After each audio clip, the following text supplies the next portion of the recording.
Namaste everyone, welcome back to my YouTube channel Priya Kosha #ICAN. So class 11th, today we are going to start the very basic chapter of accounts which is books of original entry, that is journal.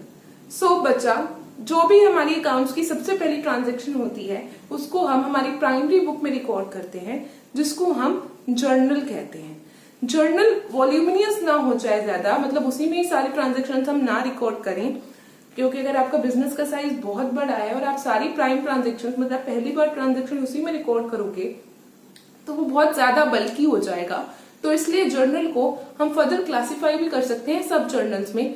जो बनाना compulsory नहीं होता, वो कोई भी business according to its size select करता है। तो कौन कौन सी बुक्स होती हैं हमारी सब जर्नल्स कहते हैं, जिन्हें हम, it can be cash book कि उसमें सारी कैश रिलेटेड ट्रांजेक्शन्स आ जाती हैं। It can be purchase book कि जो भी परचेजेस हो रही हैं वो उसमें आ जाएंगी। Third one is sales book, then we have purchase return book, sales return book, bills receivable book, bills payable book and journal proper. ये सारी सब जर्नल्स होती हैं और ये भी प्राइम मतलब ओरिजिनल एंट्री वाली बुक्स होती हैं। So now let's discuss the define given by the professor Carter about the journal. The journal as originally used is a book of prime entry. तो फर्स्ट वर्ड आया हमारा prime entry, in which transactions are copied, जिसमें हम transactions को copy करेंगे in order of date. So it will be always recorded in chronological order, मतलब जब कोई ट्रांजेक्शन्स हुई उसी डेट के ऊपर आपको उस ट्रांजेक्शन को रिकॉर्ड करना पड़ेगा। फर्स्ट आप 6th डेट की ट्रांजेक्शन रिकॉर्ड करोगे, तब आप 7th की, तब आप 8th की, तो मतलब क्रोनोलॉजिकल ऑर्डर में चलेगी। फ्रॉम अ मेमोरेंडम और a waste book, waste book में यहाँ पे कोई सोर्स डॉक्यूमेंट जिसमें से देख के आप अपनी जर्नल एंट्रीज बनाओगे। The entries as they are copied are classified into debits and credits. आपको डेबिट और क्रेडिट दोनों ट्रांजेक्शन को, एक ट्रांजेक्शन के दोनों इफेक्ट रिकॉर्ड करने पड़ेंगे कि कब वो डेबिट कर रही है किस अकाउंट को और किस अकाउंट को वो क्रेडिट कर रही है। So as to facilitate they are being correctly posted afterwards in the ledger. So आप क्यों करोगे ये सब, उसको डेबिट क्रेडिट में क्यों आप शिफ्ट करोगे या दोनों इफेक्ट क्यों रिकॉर्ड करोगे ट्रांजेक्शन के, ताकि जब आप जर्नल से लेजर में पोस्टिंग करो तो आप इजिली पोस्ट कर सको। So this was the definition given by the professor Carter. Okay, so next is feature और characteristics of journal. Journal is a book in which transactions are recorded. First of all, prime entry book, as and when they take place. For this reason, it is called book of original entry. बेटा ये prime book होती है क्योंकि सारी transaction जैसे ही होती हैं वो सबसे पहले इसमें रिकॉर्ड होती है। Second is it is only a book of original entry. All the transactions recorded in journal are copied from a source document and subsequently they are transferred to ledger. ये मैंने आपको बता दिया कि पहले आप जर्नल में रिकॉर्ड करोगे और सब्सिक्वेंटली आप उसको लेजर में ट्रांसफर कर दोगे। Third is in journal transactions are recorded in chronological order. Fourth chronological order मतलब date wise. Fourth one is each transaction provide a complete picture in the one entry. इसका मतलब debit और credit दोनों effects record करोगे तो कोई भी transaction अपने बारे में सारी चीजें आपको बता देगी। Third is each entry in journal is followed by a brief explanation. हर एक जर्नल एंट्री बनाने के बाद हम एक नरेशन देंगे जिसमें हम बताएंगे कि उस जर्नल एंट्री में एक्चुअली हुआ क्या है।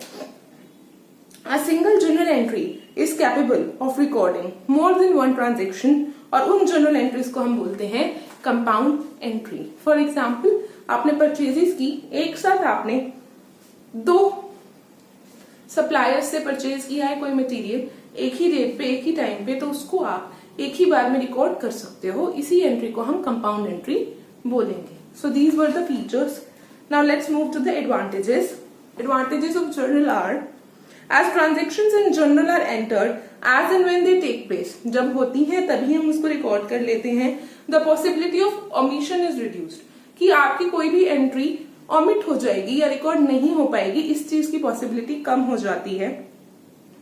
Each transaction carries a narration, हर एक ट्रांजेक्शन के साथ नरेशन होती है तो उसके बारे में जानना बहुत इजी हो जाता है। चेकिंग ऑफ लेजर में हेल्प करती है। Since entries are recorded at one place in the journal, each have its permanent basis, कि आपको पता होता है कि जर्नल में आपने कहां से उस ट्रांजेक्शन को कॉपी किया है। Once entry is made into journal, posting in the ledger become very convenient. और अगला एडवांटेज कि ये डेबिट और क्रेडिट दोनों एस्पेक्ट रिकॉर्ड करती है। क्या क्या डिस्कस किया हमने? क्रोनोलॉजिकल ऑर्डर में रिकॉर्ड करती है, डेबिट क्रेडिट दोनों एक्सपेक्ट रिकॉर्ड करती है, एक परमानेंट बेसिस मिल जाता है, लेजर बनाने में इजी हो जाता है, और नरेशन होती है तो एक्सप्लेनेशन मिल जाती है किसी भी ट्रांजेक्शन से related. So these are the benefits और advantages. Now let's move to the limitations. Limitations क्या है? बल्कि हो जाएगा, वॉल्यूमिनियस हो जाएगा, क्योंकि आप सारी चीजों को एक जगह ही रिकॉर्ड किए जा रहे हो। पर अगर आप अलग करते हो तो फिर आपको कैश बुक अलग बनानी पड़ेगी। ये सेकेंड डिसएडवांटेज हो गई कि अगर आपको कैश ट्रांजेक्शन्स को अलग करना है तो उसके लिए आपको एक कैश बुक बनानी पड़ेगी। थर्ड हो गया, many transactions are repetitive in nature, तो आपको उनको बार बार रिकॉर्ड करना पड़ेगा कि जैसे आज आपने कुछ खरीदा, कल आप फिर खरीद रहे हो, परसों खरीद रहे हो, तो डेली आपके पास एक रिपीटेटिव वर्क हो जाएगा। और प्रॉम्प्ट आंसर नहीं देता कि जर्नल को देख के ये बताना कि कितना प्रॉफिट है या कितना लॉस है या फिर ऐसे कुछ एनालाइज करना इम्पॉसिबल है, पॉसिबल नहीं है, तो प्रॉम्प्ट आंसर नहीं देता। ये आपकी कुछ थी डिसएडवांटेजेस। क्या क्या थी दोबारा डिस्कस कर लेते हैं। पहली डिसएडवांटेज थी बल्की एंड वॉल्यूमिनियस। सेकेंड थी सेपरेट जर्नल बनाना पड़ेगा, सेपरेट जर्नल बनाने पड़ेंगे या सब जर्नल्स बनाने पड़ेंगे जैसे कैश बुक। थर्ड हो गई कि ट्रांजेक्शन्स रिपीटेटिव होती है नेचर में, आपको बार बार रिकॉर्ड करना पड़ता है। और फोर्थ हो गई इन्फॉर्मेशन प्रॉम्प्ट बेसिस पे नहीं होती। अब फटाफट फॉर्मेट देख लेते हैं जर्नल का, क्योंकि फिर हम ट्रांजेक्शन्स करना शुरू करेंगे कल से। सबसे पहले मैं आज आपको फॉर्मेट समझा देती हूँ। तो अभी हमने बात की कि जो हमारी ट्रांजेक्शन्स होंगी वो कैसी होंगी, क्रोनोलॉजिकल ऑर्डर में होंगी।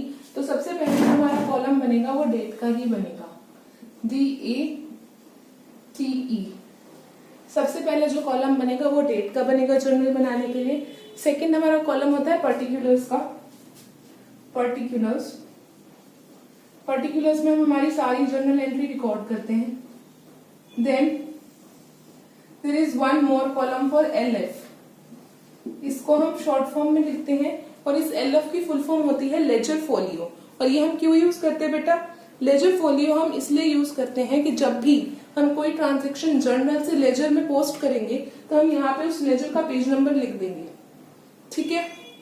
और अब आपको लेजर से ढूंढना है कि आपने कहाँ से ये एंट्री पोस्ट की है, तो वहां पे आप ये फाइंड आउट कर सकते हो कि यहाँ इस पेज नंबर पे लेजर फोलियो के हमने ये वाली जर्नल एंट्री पोस्ट की है। पर स्टूडेंट्स के लिए ये लाइन किसी काम की नहीं होती, क्योंकि हमें इस लाइन में ज्यादातर बहुत कम केसेस होता है कि आपको इस लाइन में कुछ डाटा डालना पड़े, ठीक है। सो 11th क्लास आपके लिए LF बस एक लाइन है, एक कॉलम है, तो इसको आपको याद करना है। Then we have debit and in the next line we have credit. So this is the format. On the top we will write on the top journal. We will write journal over here. And now let's say we are going to make an entry about the purchases, right? We have made purchases from Ram for ₹5,000. तो बेटा जब राम आ गया, जब नाम आ गया creditor का और नहीं बताया कि कैश पे लिए या नहीं, तो इसका मतलब क्या हो गया? आपने क्रेडिट पे वो ट्रांजेक्शन की है, तो जर्नल एंट्री बनेगी। फॉर एग्जाम्पल हम जुलाई में ये ट्रांजेक्शन कर रहे हैं, तो हम डेट वाले कॉलम में पहले ही मंथ का नाम लिख देंगे और ईयर का नाम लिख देंगे। जब तक अब सेम मंथ और ईयर चल रहा है, हमें दोबारा सेम मंथ और ईयर लिखने की जरूरत नहीं है। अब 7 जुलाई को मान लो मेरी कोई ट्रांजेक्शन हुई, तो मैं सिर्फ 7 लिखूंगी। अब 7 जुलाई को मैंने परचेजेस की, परचेजेस अकाउंट डेबिट,